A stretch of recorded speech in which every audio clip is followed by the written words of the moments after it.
Good morning, how are you? I hope you are very well and welcome back in Vijaya Phonics classes. Dear student, हमारी और आपकी मुलाकात काफ़ी दिनों बाद हो रही है, कुछ टेक्निकल प्रॉब्लम होने की वजह से, ओके, बट कोई बात नहीं। विदाउट टाइम वेस्ट किए हुए हम लोग अपनी वीडियो की तरफ चलते हैं। बट इससे पहले अगर आप हमारे चैनल पर नए हैं तो वीडियो को सब्सक्राइब करना, इस चैनल को सब्सक्राइब करना और लाइक करना न भूलिए, ओके। और अपने दोस्तों के बीच में भी ये शेयर करिए जिससे उनको एक बेस्ट नॉलेज मिल सके about the physics, okay. But बच्चों, आज हम लोग जो स्टडी करेंगे वो होगा chapter 3 NCERT based chapter 3, okay. Chapter 3 है बेटा motion in a straight line, motion in a straight line, ठीक है। बट इसको जानने से पहले हम आपको कुछ स्टडी ऑफ मोशन के बारे में बताएंगे। ये जो मेरा पहला वीडियो होगा, फर्स्ट लेक्चर होगा, चैप्टर 3 का फर्स्ट लेक्चर होगा मेरा ये।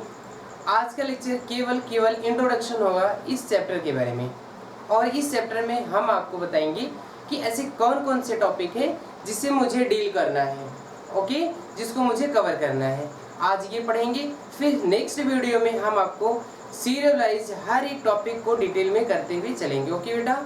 तब तक आप मेरे चैनल को लास्ट तक देखते रहो और वीडियो को स्टार्ट करते हैं विदाउट टाइम वेस्ट किए हुए। चलो, फर्स्ट ऑफ ऑल हेडिंग लगाओ, कॉपी पेन निकालो, जल्दी से हेडिंग स्टार्ट कर दो।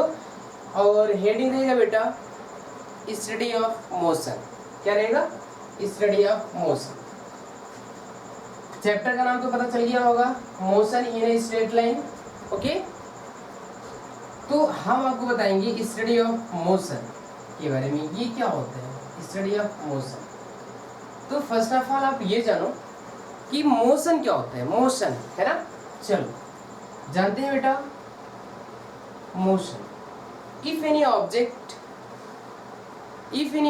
Change the position with respect to time.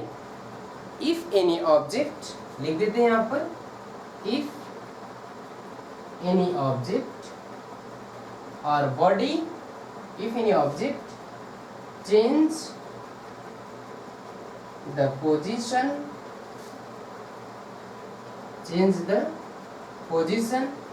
with respect to time,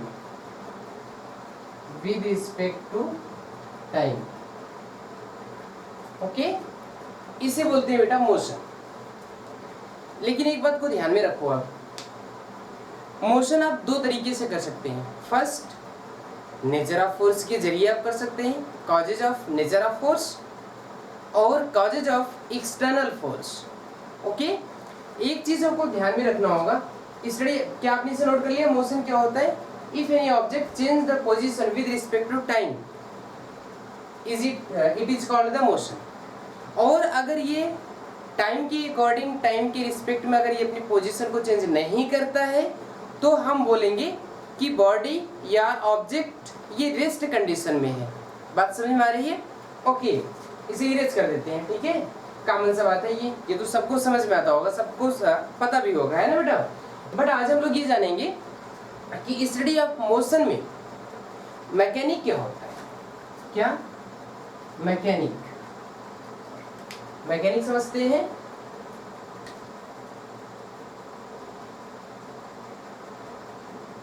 देखो बेटा, मैकेनिक्स में हम लोग ये डील करेंगे कि किनेमैटिक और डायनामिक। मैकेनिक जो होता है ये किनेमैटिक और डायनामिक्स। बात को ध्यान से समझेंगे, आपको सारा टॉपिक समझ में आएगा। आज हम आपको जो बताना चाहते हैं, ठीक है। तो देखो, मैकेनिक जो होता है ये काइनेमैटिक और डायनामिक्स को मिला के बनता है ना।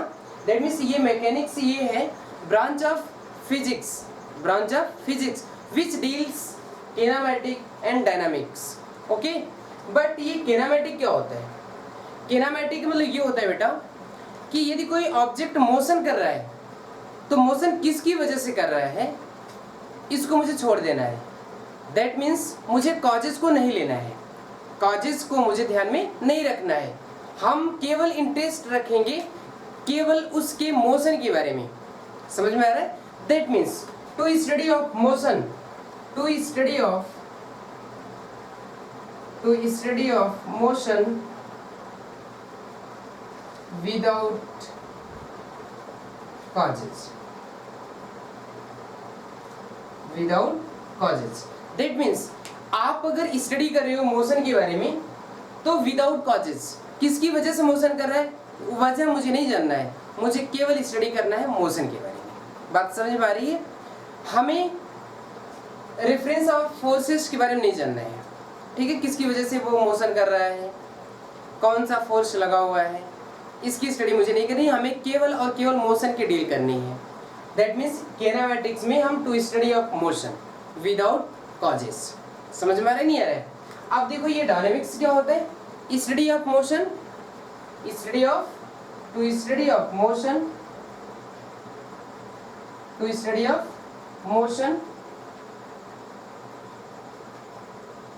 with the reference of causes,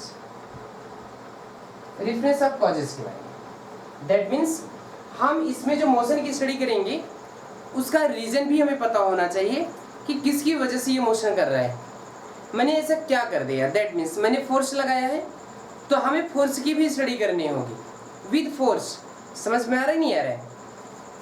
dynamics हम डील करेंगे, दैट मीन्स हम जो स्टडी करेंगे मोशन का विद कॉजेज वो होगा डायनेमिक।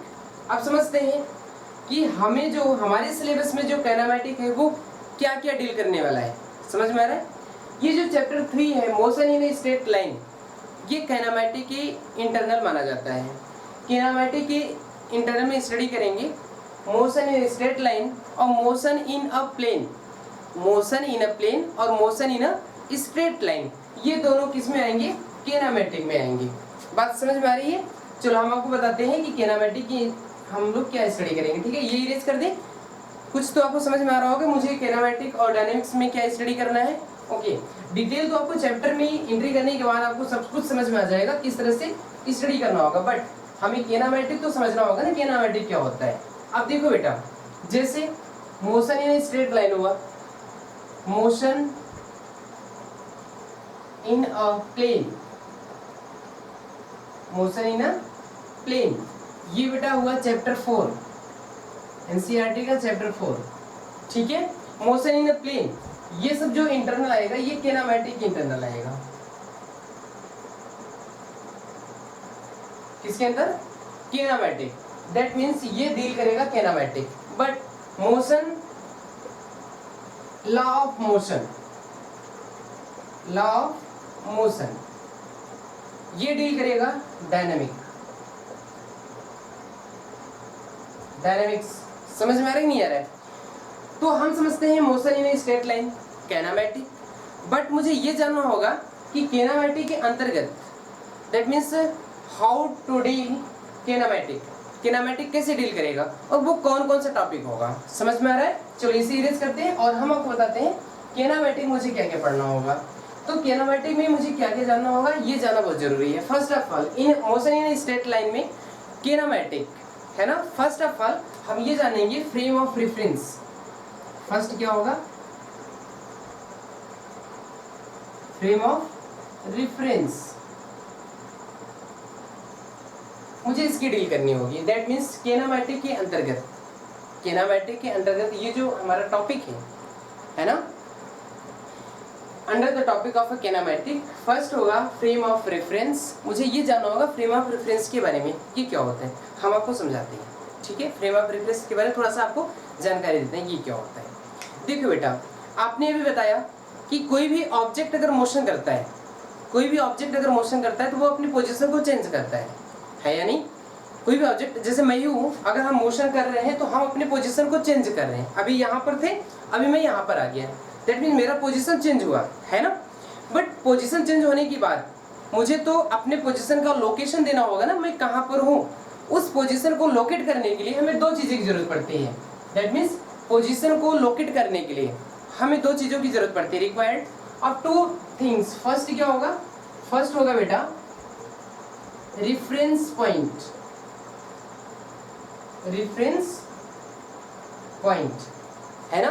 ये रेफरेंस पॉइंट का भी मुझे जरूरत पड़ेगी, जिसकी वजह से हम क्या लोकेट कर पाएंगे, पोजीशन ऑफ ऑब्जेक्ट, ओके। और दूसरा जो पॉइंट है बेटा वो है द सेट ऑफ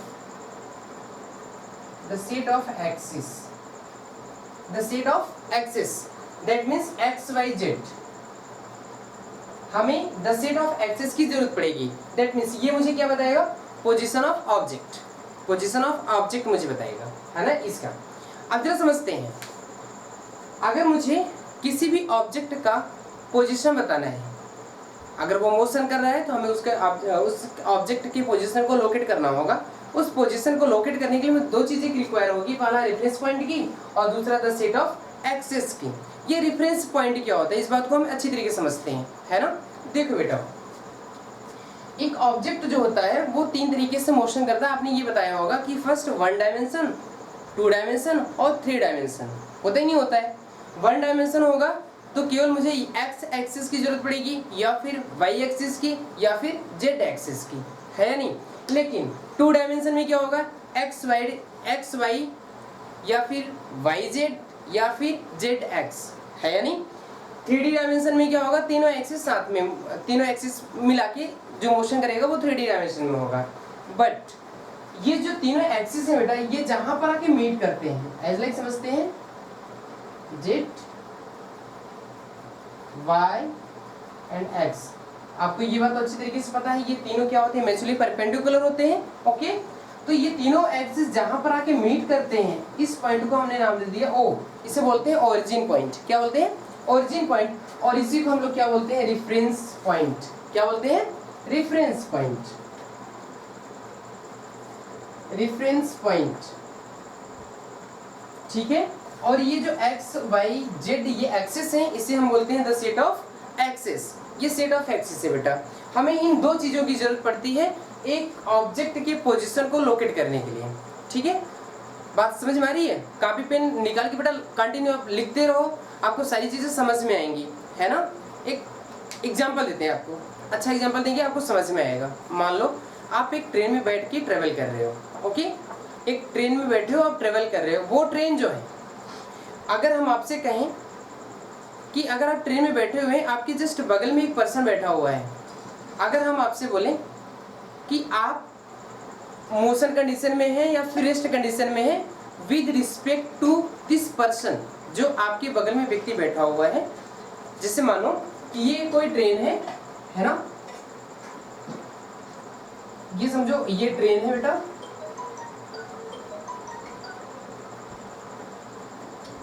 है ना। ये मान लो ये ट्रेन है, मान लो ये ट्रेन है, यहाँ पे 2 सीटें हैं, यहाँ पर आप बैठे हैं, ठीक है, और यहाँ पे एक पर्सन और बैठा हुआ है आपके जस्ट बगल में, ठीक है।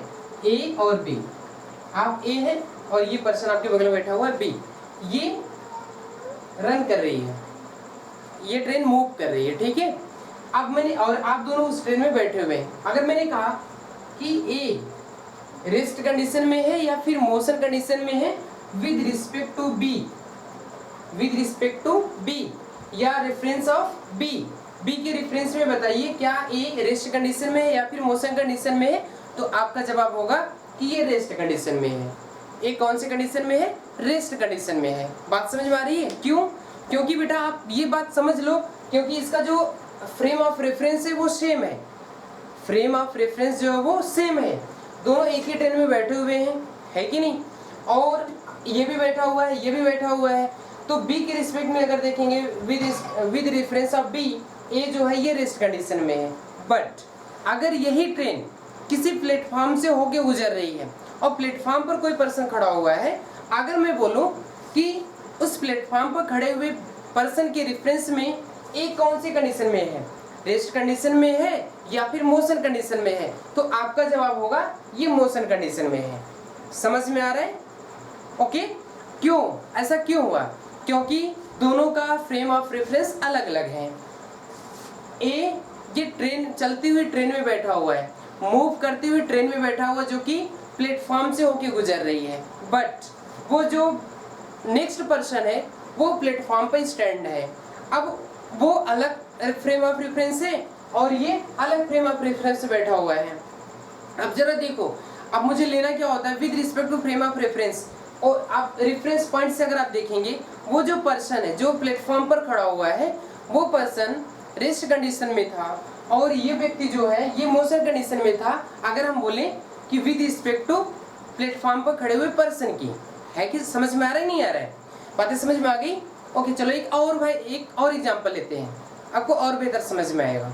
मान लीजिए एक कार है, वो कार मूविंग कंडीशन में है, उसमें आप बैठे हुए हैं, है कि नहीं?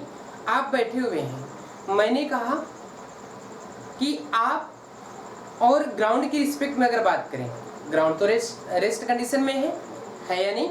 और आप जो है कार को मूव कर रहे हो, है ना, कार को आप मूव कर रहे हो, ग्राउंड जो है वो रेस्ट कंडीशन में है। अब आप देखो, अगर आपके बगल में ही कोई पर्सन बैठा हुआ है, मैंने आपसे बोला कि जरा आप बताइए उस पर्सन के रिस्पेक्ट में आप कौन से कंडीशन में हैं, तो आप बोलेंगे हम रेस्ट कंडीशन में है या नहीं? अगर कोई पर्सन बाहर खड़ा हुआ है और फिर अगर पूछा जाए उस पर्सन के रिस्पेक्ट में बताओ आप कौन से कंडीशन में हैं, तो हमारा जवाब होगा आप मोशन कंडीशन में है या नहीं? क्यों? क्योंकि दोनों का फ्रेम ऑफ रेफरेंस डिफरेंट है। ओके बेटा, अब जरा देखो, ये तो रहा फ्रेम ऑफ रेफरेंस के बारे में, है ना? समझ में आ गया रेफरेंस पॉइंट क्या होता है? ओके, रेफरेंस पॉइंट का मतलब ये होता है, क्योंकि देखो ये मीट पॉइंट है, देखो जेड वाई एक्स ये जहाँ पे मीट करते हैं उसी को हम लोग क्या बोलते हैं? Reference point. और एक्स वाई जेड को एक्सिस को हम लोग क्या बोलते हैं? The set of axis. दोनों की जरूरत पड़ती है मुझे किसी भी ऑब्जेक्ट के पोजीशन को लोकेट करने के लिए। समझ में आ रहा नहीं आ रहा है? पोजीशन को लोकेट करने के लिए, वो रेस्ट कंडीशन में है या फिर मोशन कंडीशन में है। ठीक है बेटा? बट अब जो मेरा नेक्स्ट टॉपिक होगा, जो हम लोग कवर करने वाले हैं किनेमैटिक के अंतर्गत या फिर मोशन इन स्ट्रेट लाइन के अंतर्गत जो हम लोग कवर करने वाले हैं, वो होगा बेटा मेरा डिस्प्लेसमेंट। क्या होगा? डिस्प्लेसमेंट। इसे इरेज कर देते हैं, कोई बुराई वाली बात नहीं है बेटा। ओके, सेकेंड जो मेरा टॉपिक होगा वो होगा डिस्प्लेसमेंट होगा, फिर डिस्टेंस होगा, जिसे हम लोग कवर करेंगे इस मोशन इन स्ट्रेट लाइन के चैप्टर में। ओके बेटा? और नेक्स्ट जो मेरा होगा बेटा वो होगा speed, types of the speed, है ना, टाइप्स ऑफ द। अब दूसरी चीज ये भी है, difference between the displacement and distance, सारी डिटेल करेंगे आपको, बिल्कुल कोई दिक्कत नहीं है। आप मेरे वीडियो पे कंटिन्यू बने रहो, हमारे इस चैनल पर भी कंटिन्यू बने रहो, जो भी वीडियो हम अपलोड करेंगे आपको तक जरूर पहुंचेगा अगर आपने बेल आइकन बटन को प्रेस किया हुआ है। ओके, उसके बाद स्पीड, फिर टाइप्स ऑफ द स्पीड, फिर वेलोसिटी, है ना, फिर हम लोग कवर करने वाले हैं एक्सीलरेशन, इसी में कवर करेंगे एक्सीलरेशन, है ना, और types of the acceleration, that means decreasing acceleration भी होता है, इंक्रीजिंग एक्सीलरेशन भी होता है, कांस्टेंट एक्सीलरेशन भी होता है, सब कुछ हम लोग कवर करने वाले हैं इसमें। ओके, और नेक्स्ट जो मेरा टॉपिक होगा बेटा, इसमें हम लोग इक्वेशन ऑफ मोशन के बारे में भी स्टडी करेंगे, है कि नहीं? इक्वेशन ऑफ मोशन के बारे में भी स्टडी करेंगे, 4 टाइप्स ऑफ द इक्वेशंस होते हैं, वो भी हम ट्रेवल करेंगे, इसमें कवर कर लेंगे। और दूसरी चीज बेटा ये भी हम लोग इसमें कवर करने वाले हैं, जैसे देखो ये स्पीड, वेलोसिटी, एक्सीलरेशन हुआ, है ना, तो हम लोग ये भी कवर करेंगे कि मास एंड वेट में क्या डिफरेंस है, मास एंड वेट में क्या डिफरेंस है। उसके बाद हम लोग कवर करने वाले हैं इसमें motion under the gravity, motion under the gravity, ये भी कवर करने वाले हैं। बेटा एक चीज और ध्यान देना, हम लोग रिप्रेजेंटेशन सीखेंगे। रिप्रेजेंटेशन का मतलब क्या? मास का रिप्रेजेंटेशन या फिर वेलोसिटी का रिप्रेजेंटेशन, है ना। ग्राफ हम लोग सीखेंगे, ग्राफ को लेते हुए रिप्रेजेंटेशन सीखेंगे। उसके बाद हम लोग डेरिवेशन सीखेंगे, कुछ इंपॉर्टेंट डेरिवेशन भी आएंगे इसमें जो कि हम लोग कवर करने वाले हैं। ओके, उसके बाद हम लोग सीखेंगे बेटा सर्कुलर पाथ पर मोशन कैसे करेंगे, लीनियर पाथ में मोशन हम लोग कैसे करेंगे, ठीक है।